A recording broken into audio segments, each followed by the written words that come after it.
تو آپ فرماتے ہیں کہ جو میں نے دن عیش و عشرت میں نارے نمرود کے اندر گزارے ہیں وہ میں نے باہر نہیں گزارے تھے۔ تو اللہ تبارک و تعالیٰ کی منشا جب شامل حال ہوتی ہے، جب اللہ تبارک و تعالیٰ کی قدرت شامل حال ہوتی ہے تو پھر کوئی بھی اس کو، یعنی یہ دیکھ لے پیدائش سے لے کر نارے نمرود تک حضرت ابراہیم علیہ السلام کو اس نمرود نے ذرا بھر بھی نقصان نہیں پہنچایا، حالانکہ پوری دنیا پر یہ حکومت کرنے والا تھا بے ایمان، لیکن اس نے اللہ کے بندے کا ایک بال بھی بیکا نہ کر سکا۔ کیوں کہ حضرت ابراہیم علیہ السلام جو تھے وہ اللہ کی توحید پر قائم تھے اور اللہ کی محبت میں آپ تبلیغ کر رہے تھے، انہیں کسی قسم کا ڈر اور خوف نہیں تھا۔ آج بھی اگر ہم اللہ کی محبت میں اللہ کی رضا کے لیے اگر دین کی خدمت کرتے ہیں تو اللہ تبارک و تعالی ہمارے لیے بھی مدد کے راستے، آسانیوں کے راستے اللہ تبارک و تعالی پیدا فرما سکتا ہے، بشرطے کہ بندہ مخلص ہو، خالص نیت کے ساتھ اللہ کی رضا کے لیے دین کا کام کرے تو صحیح، تو اللہ تعالیٰ دیکھو فرشتے اس بندے کی مدد کے لیے اللہ نازل فرما سکتا ہے۔ جب حضرت ابراہیم علیہ السلام کے لیے آگ گلزار بن سکتی ہے تو ہمارے جیسے جو اللہ اور اس کے رسول کو ماننے والے ہیں، نبیوں کا عقیدہ رکھنے والے ہیں، اور ان کے لیے اللہ تبارک و تعالیٰ کیوں نہیں مدد فرما سکتا؟ کیونکہ اللہ تبارک و تعالیٰ نے ہمارے نبی صلی اللہ علیہ وسلم کو سید الانبیاء بنایا ہے، آخر الزمان نبی بنایا ہے، خاتم النبیین نبی بنایا ہے۔ جب ان کا کوئی امتی دین کے کام میں کسی مقام پر اسے مشکل ہوتی ہے، اگر وہ ثابت قدم رہتا ہے تو اللہ تعالیٰ اس کی ضرور مدد فرماتے ہیں۔ سامعین و ناظرین، ایک میں آپ کے سامنے اور بات کرنا چاہتا ہوں۔ جب آگ جل رہی تھی اس وقت ایک چھپکلی تھی، چھپکلی کا ذکر حدیثوں میں آتا ہے، میں اس پہ چند حدیثیں آپ کے سامنے ذکر کروں گا۔ جتنے بھی جانور تھے روئے زمین کے، چرند پرند، یہ سارے اس آگ کو بجھانے کی کوشش میں تھے، مدد کر رہے تھے کہ کسی طریقے یہ آگ جو ہے بجھ جائے۔ کوئی چڑیا ہے، کوئی کوا ہے، کوئی کبوتر ہے، کوئی بھی چرند پرند، ہر جانور اسی سوچ میں تھا، اسی کوشش میں تھا کہ یہ آگ بجھ جائے، کیونکہ اللہ کا خلیل ہے، یہ اللہ کا بندہ ہے، اس کے لیے یہ آگ تیار کی گئی ہے۔ لیکن ایک جانور ایسا ہے، ایک جاندار ایسا ہے، اسے چھپکلی کہا جاتا ہے، اور یہ اس وقت کیا کر رہی تھی؟ یہ پھونک مار رہی۔ حضرت عبداللہ ابن عباس رضی اللہ تعالیٰ عنہ روایت کرتے ہیں، میرے کریم آقا صلی اللہ علیہ وسلم نے فرمایا چھپکلی کو مارو، اور جو چھپکلی کو مارتا ہے اللہ اس کو 10 نیکیاں عطا فرماتا ہے اور اس کے 10 گناہ معاف فرما دیتا ہے، اللہ اس کے 10 درجے بلند فرما دیتا ہے۔ تو صحابہ نے عرض کی یا رسول اللہ اس کو کیوں مارے؟ یہ بات تاریخ دمشق کے اندر یہ موجود ہے، کتاب ایک بہت بڑی تاریخ کی، تو اس کے اندر یہ موجود ہے۔ میرے آقا کی بارگاہ میں صحابہ عرض کرتے یا رسول اللہ اس کو کیوں ماریں؟ میرے آقا نے فرمایا کہ اس نے جب حضرت ابراہیم علیہ السلام کو آگ میں ڈالا گیا تو یہ آگ کو ہوا دے رہی تھی، یہ پھونکیں مار رہی تھی، تو اس لیے میرے غلاموں یہ جہاں کہیں بھی ملے اس کو مار دو، اس کا مارنا ثواب ہے، اس کے مارنے سے 10 نیکیاں لکھی جاتی ہیں نامہ اعمال کے اندر، اور 10 گناہ معاف ہو جاتے ہیں اور 10 درجے اللہ تعالیٰ بلند فرما دیتا۔ تو سامعین و ناظرین، میں آپ کے سامنے ایک اور حدیث پاک میں پیش کرتا ہوں، اور یہ جو روایت ہے مسند امام احمد اور ابن ماجہ میں بھی یہ روایت موجود ہے۔ ایک خاتون حضرت عائشہ صدیقہ سیدہ عابدہ زاہدہ رضی اللہ تعالی عنہا کے ہاں تشریف لائی، اور اس نے دیکھا کہ حضرت عائشہ صدیقہ کے گھر کے اندر نیزہ نصب ہے، نیزہ لٹکا ہوا ہے۔ پوچھا کہ اے ام المومنین اس نیزے سے کیا کرتے، یہ نیزہ کیسا ہے، یہ کیوں ایسے لٹکایا ہوا ہے؟ تو حضرت عائشہ صدیقہ رضی اللہ تعالی عنہا نے ارشاد فرمایا کہ ہم اس نیزے سے چھپکلیوں کو مارتے ہیں۔ پوچھا کہ وجہ کیا ہے، کیوں مارتے ہیں؟ تو آپ نے فرمایا کہ وہی رسول اللہ صلی اللہ علیہ وسلم کی حدیث مبارکہ کہ رسول اللہ صلی اللہ علیہ وسلم نے فرمایا کہ جب حضرت ابراہیم علیہ السلام کو آگ میں ڈالا گیا تو چھپکلی یہ آگ کو ہوا دے رہی تھی، پھونکے مار رہی تھی۔ باقی سارے جانور جتنے بھی حشرات الارض ہیں، چرند پرند ہیں، یہ سارے جانور اس آگ کو بجھانے کی کوشش میں تھے، اور ان کی کوشش تھی کہ کسی طریقے یہ آگ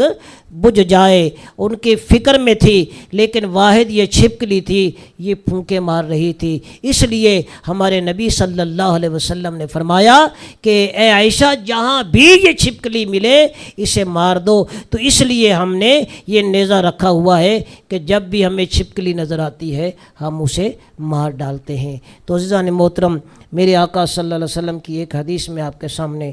ذکر کرتا ہوں۔ میرے کریم آقا نے حضرت جبریل امین سے پوچھا، آپ دیکھیں نا، حضرت جبریل امین کی رفتار دیکھیں، سدرۃ المنتہا سے اور روئے زمین پر اعلیٰ، پہلے جنت میں جانا اور وہاں سے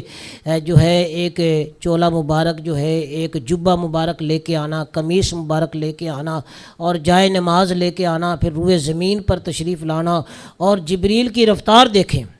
میرے آقا صلی اللہ علیہ وسلم نے حضرت جبریل امین سے پوچھا کہ اے جبریل، کبھی تجھے مشقت بھی پیش آئی ہے؟ کبھی کوئی تم پر کوئی کھٹن دور آیا ہو، کوئی وقت آیا ہو؟ تو حضرت جبریل امین عرض کرتے ہیں، یا رسول اللہ، 4 مقامات ایسے ہیں کہ جہاں میرے لیے بہت ہی مشکل اور مشقت کا وقت تھا، پیریڈ تھا۔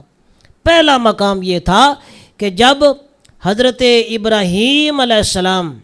کو چیخے سے نکال دیا گیا اور آپ نار نمرود کے قریب تھے، تو رب کائنات نے فرمایا، یا جبریل ادرک عبدی، اے جبریل میرے بندے کو پکڑ لے، میرے بندے کو اپنے ہاتھوں پر لے لے۔ تو رب کائنات نے مجھے اس وقت حکم فرمایا کہ جنت سے ایک قمیص مبارک لے لے اور ایک جائے نماز لے لے، اور میرے بندے کو، میرے ابراہیم کو جائے نماز پر بٹھا دے اور اس کے بدن پر قمیص پہنا دے۔ اور یہ قمیص کا ذکر میں نے اس لیے کیا کہ نمرود شیطان نے، بے ایمان نے، کسی ایک ناپاک شخص کی قمیض حضرت کے وجود پر ڈالی تھی، اس لیے کہ اگر آگ نقصان نہ پہنچائے تو اس قمیص کو جلائے گی، اور ساتھ ہی یہ بدن جو ہے ابراہیم علیہ السلام کا وہ بھی جل جائے گا۔ تو سامعین و ناظرین، ذرا کمال دیکھے، جن رسیوں سے حضرت ابراہیم علیہ السلام کو باندھا گیا تھا، جو بیڑیاں آپ کے پاؤں میں تھی، جو رسیاں آپ کے ہاتھوں پہ بندھی ہوئی تھی، اور جو قمیص کسی ناپاک شخص کی، کسی بے ایمان شخص کی آپ کے بدن مبارک پر ڈالی ہوئی تھی، وہ قمیص بھی جل گئی، وہ رسیاں بھی جل گئیں، بیڑیاں بھی جل گئی، لیکن ابراہیم علیہ السلام کا ایک بال تک نہیں جلا،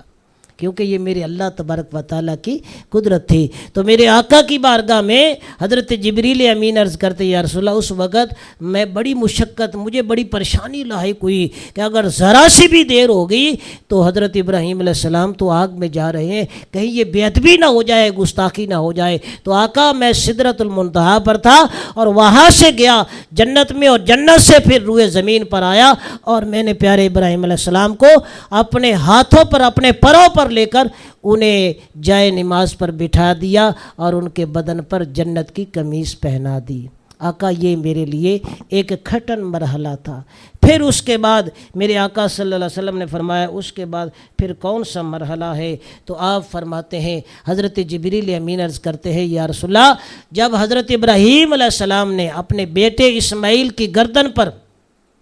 چھری رکھی ہوئی تھی اور چلا رہے تھے اور زور لگا رہے تھے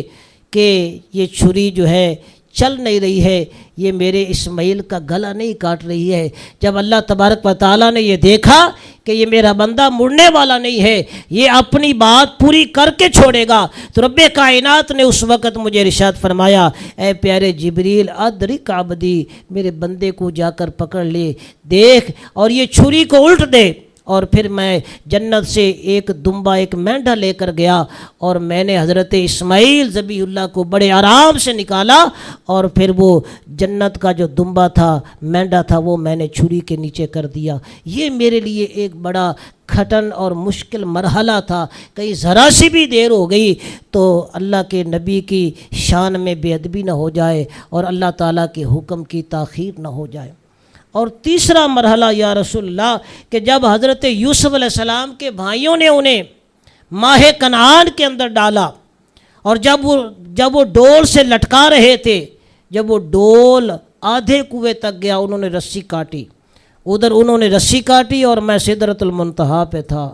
تو رب کائنات نے فرمایا جبریل دوڑ کر جا، میرا بندہ کہیں زمین پر، کہیں وہ پانی کے اندر نہ چلا جائے، میرے یوسف کو اپنے ہاتھوں پر لے لے، اور اس کے اندر ایک پتھر پڑا ہے اور اس پتھر کو صاف کر کے میرے یوسف علیہ السلام کو اس پر بٹھا دے۔ اور میں اس وقت بڑا پریشان ہوا اور بڑی فکر تھی کہ کہیں ذرا سی بھی دیر ہو گئی تو اللہ کے نبی کی بے ادبی ہو جائے گی اور اللہ کے حکم کی تعمیل کے اندر تاخیر ہو جائے گی، دیر ہو جائے گی۔ تو یا رسول اللہ میں وہاں سے بھاگا اور میں نے پیارے یوسف علیہ السلام کو اپنے ہاتھوں پہ لے لیا۔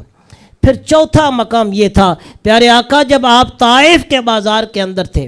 اور بعض روایت میں آتا ہے جب آپ کفار مکہ نے آپ پر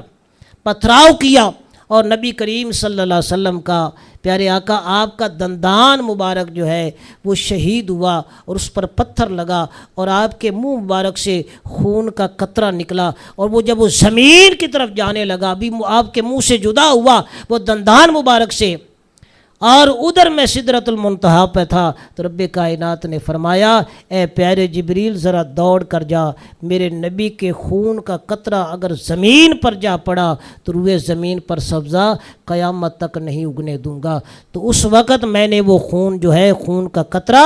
رسول اللہ صلی اللہ علیہ وسلم کے جو دندان مبارک سے نکلا تھا وہ میں نے اپنے پروں پر لے لیا۔ تو آقا اس وقت میرے لیے ایک کھٹہن مرحلہ تھا۔ تو سامعین و ناظرین، تو اللہ تبارک و تعالیٰ کے یہ پیغمبر حضرت ابراہیم علیہ السلام، تو اس امتحان میں بھی اللہ تبارک و تعالیٰ نے انہیں کامیابی عطا فرمائی۔ اب یہاں توجہ طلب بات یہ ہے کہ حضرت جبریل امین کی رفتار دیکھیں، یہ کون ہے؟ یہ رسول اللہ کے خادم ہیں، سارے نبیوں کے خادم ہیں، اور میرے آقا صلی اللہ علیہ وسلم کی تلیوں کو بوسہ دینے والے حضرت جبریل امین، اور ان کی رفتار کا یہ عالم ہے کہ وہ سدرۃ المنتہا میں اور آن واحد کے اندر، اور یہ نارے نمرود تک پہنچ جائیں، آن واحد کے اندر یہ حضرت یوسف علیہ السلام کو اپنے ہاتھوں میں لے لے، آن واحد کے اندر، اور یہ جنت سے ایک مینڈھا لے کر حضرت ذبیح اللہ کو، حضرت اسماعیل ذبیح اللہ کو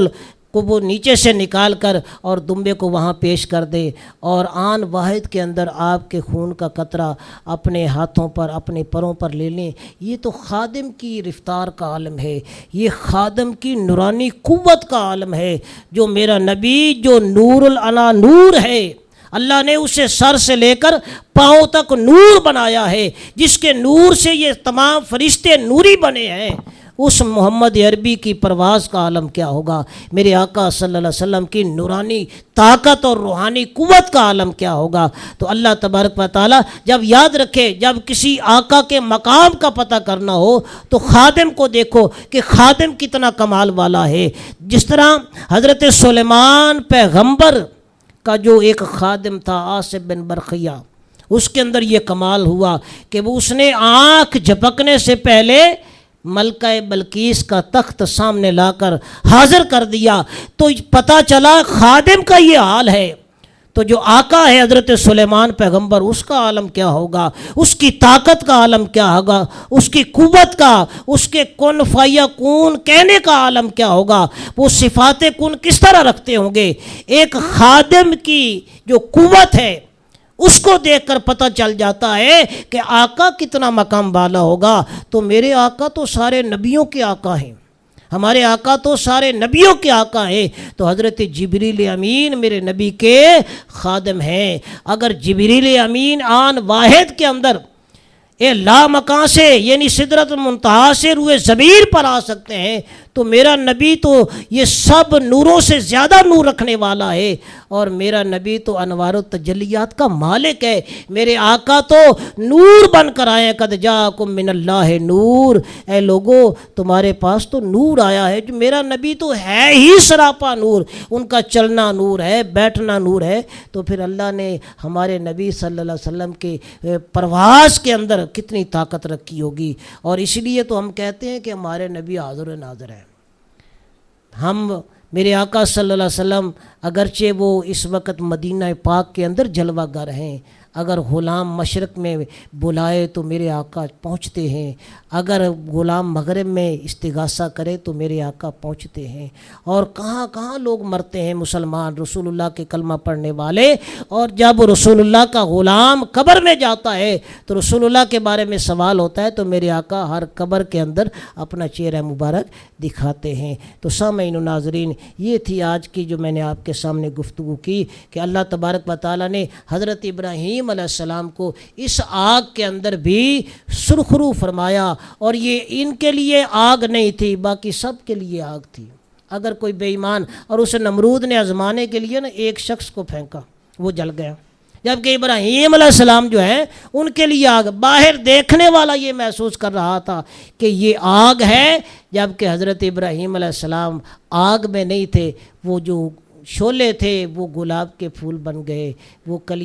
کلیاں بن گئی، وہ چنبیلی بن گئے۔ اور بعض روایت میں یہ بھی آتا ہے وہاں دودھ کی نہریں، پانی کی نہریں بھی چل پڑی، یعنی ایک گلستان جیسا ایک جنت کا سما بن گیا۔ تو پیارے ابراہیم علیہ السلام نے فرمایا کہ جو دن میں نے نارے نمرود میں اچھے گزارے ہیں، یعنی اللہ کی تجلی، اللہ کے انوار، اللہ کا دیدار، اور اللہ سے ہم کلام، یعنی اللہ کے جو انوار تجلیات کی جو لذت ہے جو میں نے نارے نمرود میں دیکھی ہے، پھر جبرائیل اور میکائیل فرشتے آ کر میری قربت میں بیٹھتے ہیں اور میرے سے آ کر گفتگو کرتے ہیں، تو وہ میں نے عیش اور عشرت اور وہ موج اور وہ کیف میں نے نارے نمرود کے باہر میں نے کہیں نہیں دیکھا، جو میں نے یہ معراج تھی حضرت ابراہیم علیہ السلام کی۔ اللہ تبارک و تعالیٰ